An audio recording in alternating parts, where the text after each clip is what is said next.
जो बीत गई सो बात गई। जीवन में एक सितारा था, माना वो बेहद प्यारा था। वो डूब गया तो डूब गया। अंबर के आनंद को देखो, कितने उसके तारे टूटे, कितने उसके प्यारे छूटे। जो छूट गए फिर कहाँ मिले। पर बोलो, टूटे तारे पर कब अंबर शौक मनाता है। जो बीत गई सो बात गई।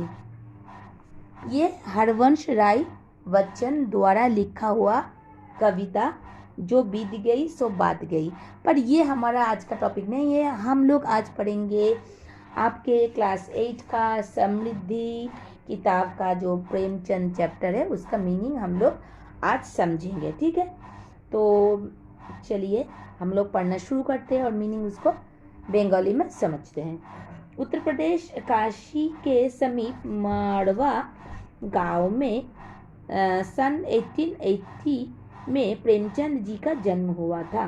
उनके पिता का नाम अजय राय और माता का नाम आनंदी देवी था। प्रेमचंद जी का बचपन का नाम धनपत राय था। तो प्रेमचंद जी জন্ম হয়েছিল 1880 খ্রিস্টাব্দে উত্তর প্রদেশের কাশীর কাছে মারওয়া গ্রামে।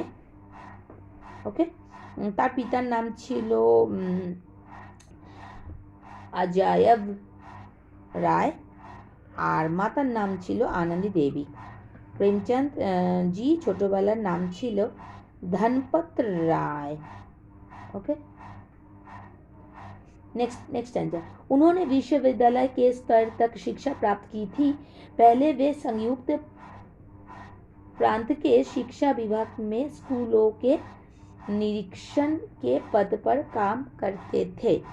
তিনি বিশ্ববিদ্যালয়ে স্তর পর্যন্ত শিক্ষা লাভ করেছিলেন এবং এর আগে ইউনাইটেড প্রদেশের শিক্ষা বিভাগের স্কুল পরিদর্শক হিসাবে তিনি কাজ করেছিলেন। নেক্সট প্যারা। सन 1921 के असहयोग आंदोलन के समय उन्होंने सरकारी नौकरी छोड़ दी। तब से वे स्वतंत्र लेखक का जीवन व्यतीत करने लगे। उन्होंने माधुरी, हंस, जागरण आदि पत्रिकाओं की सफलतापूर्वक संपादन किया। ओके, तो তিনি 1921 সালের অসহযোগ আন্দোলনের সময় তিনি সরকারি চাকরি ছেড়ে দেন। তারপর থেকে তিনি একজন স্বাধীন লেখক হিসেবে জীবনযাপন করতে শুরু করেন। তিনি সফলভাবে মাধুরী, हंस, जागरण प्रभृति पत्रिकार संपादन करेছিলেন। बचपन से ही उनकी कहानी पढ़ने का शौक था। धीरे धीरे वे उर्दू पत्रों में लिखने लगे। उर्दू में वे नवाब राय के नाम से लिखते थे। ओके, तो ছোটবেলা থেকে তার গল্প পড়ার শখ ছিল। ধীরে ধীরে তিনি উর্দু পত্রিকায় লেখালেখি শুরু করেন এবং তিনি নবাব রায় নামে তিনি উর্দুতে लिखते। सन 1917 के बाद उन्होंने हिंदी में लिखना शुरू किया और बाद में पूरी तरह से हिंदी के लेखक माने गए। इस समय से उनका नाम प्रेमचंद पड़ा। 1917 সালের পরে তিনি হিন্দিতে লিখতে শুরু করেছিলেন এবং পরে সম্পূর্ণভাবে হিন্দি লেখক হিসেবে বিবেচিত হলেন। এই সময় থেকে তার नाम है प्रेमचंद। वे हिंदी पर अपनी अमिट छाप छोड़ गए हैं। उनकी लेखनी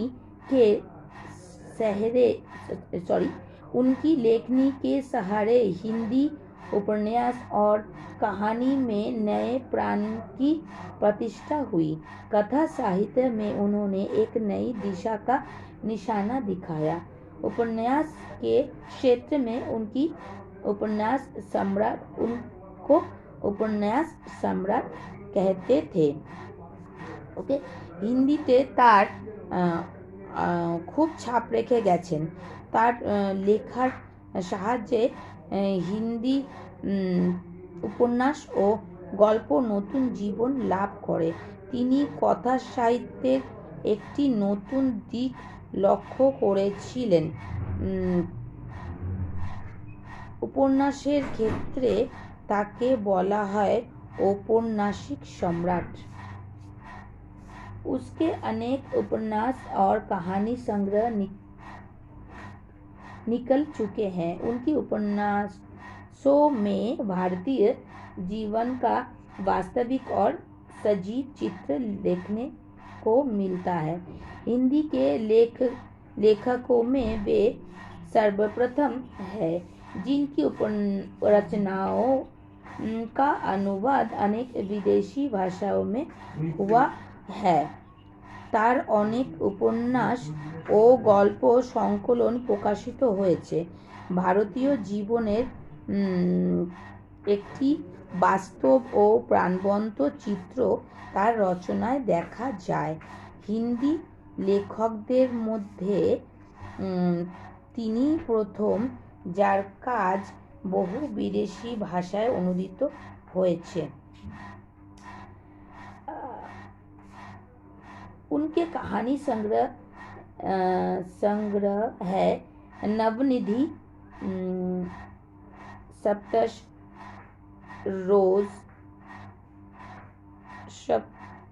रोज, प्रेम पूर्णिमा, प्रेम पचीसी, प्रेम तीर्थ आदि। और कहानियों में कफन, पंच परमेश्वर, नमक का दारोगा, बड़े भाई साहब, शतरंज के खिलाड़ी आदि प्रसिद्ध है। तार गल्प संकलनगुली हलो नवनिधि, सप्त सरोज, प्रेम पूर्णिमा, प्रेम पचीसी, प्रेम तीर्थ इत्यादि। एवं गल्पगुलिर मध्य कफन, पंच परमेश्वर, नमक का दारोगा,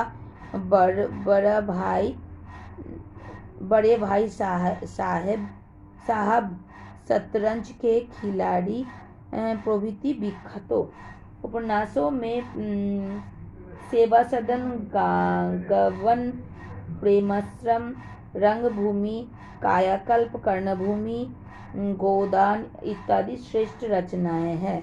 उपन्यासेर मध्य सेवा सदन, गावन, प्रेमाश्रम, रंगभूमि, कायकल्प, कर्मभूमि, गोदन इत्यादि श्रेष्ठ सृष्टि तार।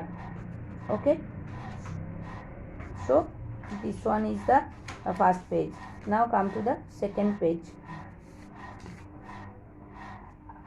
1936 से 8 अक्टूबर को हिंदी साहित्य जगत के ये सम्राट सदा के लिए सो गए। 1936 সালের 8 অক্টোবর এই সাহিত্য সম্রাট চিরদিনের মতো আমাদের ছেড়ে চলে গেলেন। Okay, so that is the total explanation in Hindi of Premchand chapter. So अभी के लिए इतना ही। हम आज फिर से हम लोग मिलेंगे दूसरे वीडियो में। आज के लिए बस इतना ही। Goodbye, thank you for watching.